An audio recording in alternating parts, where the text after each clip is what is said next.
नमस्कार बंधुरा समाधान सूत्र उइथ अभिजीते आपनादेरके वेलकाम।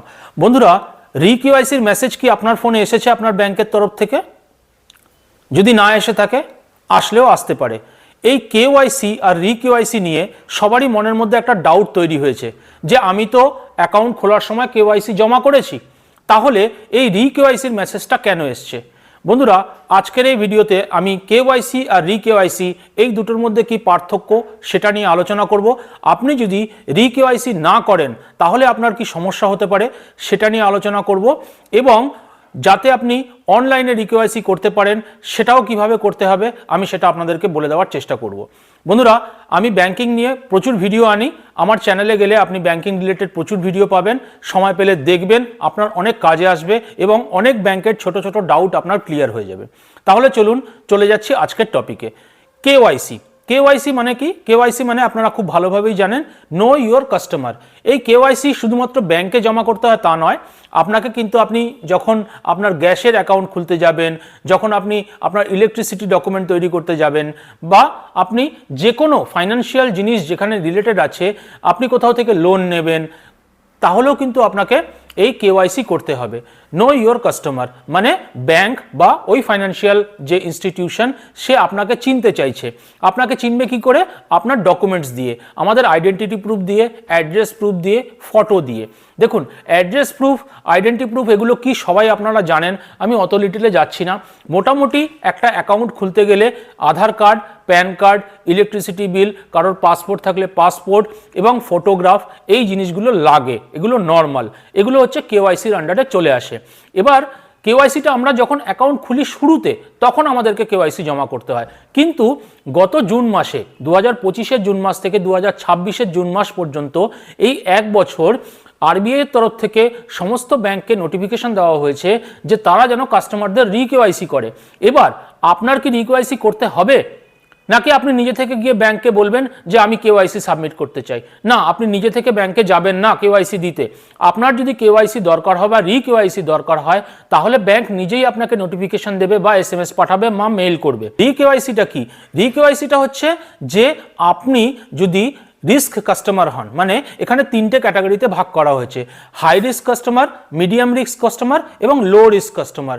এই রিস্ক বেসিসে মানে কোন কাস্টমার কতটা রিস্কি ব্যাংকের জন্য তার বেসিসে বা তার ভিত্তিতে ডিফাইন করা হচ্ছে যে তাকে আবার কেওয়াইসি ডকুমেন্টস জমা করতে হবে কি হবে না। এই যে বললাম লো রিস্ক কাস্টমারদেরকে 10 বছরে একবার কেওয়াইসি জমা করতে হয়। যারা মিডিয়াম রিস্ক কাস্টমার আছে তাদেরকে 8 বছরে একবার রি-কেওয়াইসি করতে হবে, আর যারা হাই রিস্ক কাস্টমার আছেন তাদেরকে প্রত্যেক 2 বছরে একবার করে রি-কেওয়াইসি করতে হবে। এই যে হাই রিস্ক, লো রিস্ক বা মিডিয়াম রিস্ক, এটা ডিসিশনটা কে করবে? এটা ডিসিশনটা ব্যাংক করবে আপনার ট্রানজেকশন দেখে। আপনার কিরকম ট্রানজেকশন হচ্ছে, আপনার সেভিংস অ্যাকাউন্ট থাকুক বা কারেন্ট অ্যাকাউন্ট থাকুক, যাই থাকুক, কিরকমের লেভেলের ট্রানজেকশন হচ্ছে, কিভাবে আপনি ইউপিআই করছেন, কত ইউপিআই করছেন, কত ট্রানজেকশন হচ্ছে, এই সমস্ত কিছু দেখে ব্যাংক ডিসাইড করে যে এটা আমার হাই রিস্ক কাস্টমার বা এটা আমার লো রিস্ক কাস্টমার। যার লো রিস্ক কাস্টমার তাকে 10 বছরে একবার জমা করতে হবে, কিন্তু হাই রিস্ক কাস্টমারদেরকে প্রত্যেক 2 বছরে একবার করে রি-কেওয়াইসি করতেই হবে, এটা মাস্ট। এবার চলে আসছি রি-কেওয়াইসি যদি আপনি না করেন তাহলে কি সমস্যা হতে পারে। রি-কেওয়াইসি যদি আপনি না করেন তাহলে আপনার অ্যাকাউন্ট থেকে আপনি ট্রানজেকশন করতে পারবেন না, টাকা জমা করতে পারবেন না, টাকা তুলতে পারবেন না, কাউকে ইউপিআই করতে পারবেন না, স্ক্যান করে পেমেন্ট করতে পারবেন না, এবং বিভিন্ন রকমের যত ট্রানজেকশন আছে সমস্ত কিছু আপনার আটকে দেওয়া হবে যতক্ষণ না আপনি রি-কেওয়াইসি জমা করছেন। এই রি-কেওয়াইসির টাইমটা হচ্ছে এখন 2026-এর জুন পর্যন্ত আছে। শুধুমাত্র মাথায় রাখবেন আপনার কাছে মেসেজ আসলেই আপনি ব্যাংকে গিয়ে যোগাযোগ করবেন যে আমার রি-কেওয়াইসির মেসেজ এসছে, আমি কি করব। সেটা আমি আপনাদেরকে এখনই ভিডিওতে জানিয়ে দিচ্ছি আপনি কি করবেন, কিন্তু এই ক্যাটাগরি যারা আছে তাদেরকেই রি-কেওয়াইসি সাবমিট করতে হবে। এবার রি-কেওয়াইসির মধ্যে কি কি ডকুমেন্টস আসছে? রি-কেওয়াইসির মধ্যেও সেই একই জিনিস, আপনার Aadhaar card, PAN card, passport, voter card বা আপনার ড্রাইভিং লাইসেন্স বা আপনার ইলেকট্রিসিটি বিল এবং ফটোগ্রাফ, এই কয়েকটা জিনিসই লাগে। এবার আপনি কি ব্যাংকে গিয়ে জমা করবেন না নিজে অনলাইনে করবেন, আমি এই প্রসেসটা আপনাদেরকে বলে দিচ্ছি। দেখুন আপনি যদি আপনার অ্যাকাউন্ট যদি স্টেট ব্যাংক অফ ইন্ডিয়াতে থাকে তাহলে আপনি ইওনোতে যান, ইওনোতে গিয়ে বা আপনার ইন্টারনেট ব্যাংকিংয়ের থ্রুতে লগ ইন করে সার্ভিসেসে গিয়ে ওখানে আপনি রি-কেওয়াইসি যদি আপনার ডিউ থাকে ওখানে অপশান আসবে, আপনি ওখানে ডকুমেন্ট সাবমিট করে অনলাইনে করতে পারেন। কিছু ব্যাংক আছে যেমন ইউনিয়ন ব্যাংক অফ ইন্ডিয়া যেটা আছে, ওনারা কি করছেন যে এটিএম এর থ্রুতে আপনি রিকেওয়াইসি করতে পারবেন। আপনি এটিএম এ যান, আপনার যদি রিকেওয়াইসি ডিউ থাকে ওখানে আসবে, আপনি রিকেওয়াইসিতে ক্লিক করলেন, আপনার পিন নম্বর দিলেন, আপনার রিকেওয়াইসি উইদিন মিনিট, 1 মিনিটের মধ্যে আপনার রিকেওয়াইসি হয়ে যাবে। Similarly HDFC bank, ICICI bank প্রত্যেকেরই অ্যাপ আছে, সেই অ্যাপে গিয়ে বা আপনি ইন্টারনেট ব্যাংকিংয়ের থ্রুতে সার্ভিসেসে যাবেন, সেখানে আপনার ডিউ থাকলে দেখালে আপনি এই যে ডকুমেন্টগুলো বললাম সেগুলোকে স্ক্যান করে ওখানে আপলোড করবেন, সাথে সাথে আপনার রিকেওয়াইসি কিন্তু হয়ে যাবে। রিকেওয়াইসি ব্যাপারটা একটু মানে লোকের কাছে অনেক মানে মনে হচ্ছে যে মানে আমি কেন দেব, আমার তো দেওয়া আছে যখন আমি খুলেছিলাম। কিন্তু না, আপনি যখন খুলেছিলেন তখন তো দিয়েছিলেন, কিন্তু আরবিআই এর নিয়ম অনুযায়ী ব্যাংককে আবার রিকেওয়াইসি নিতে হবে।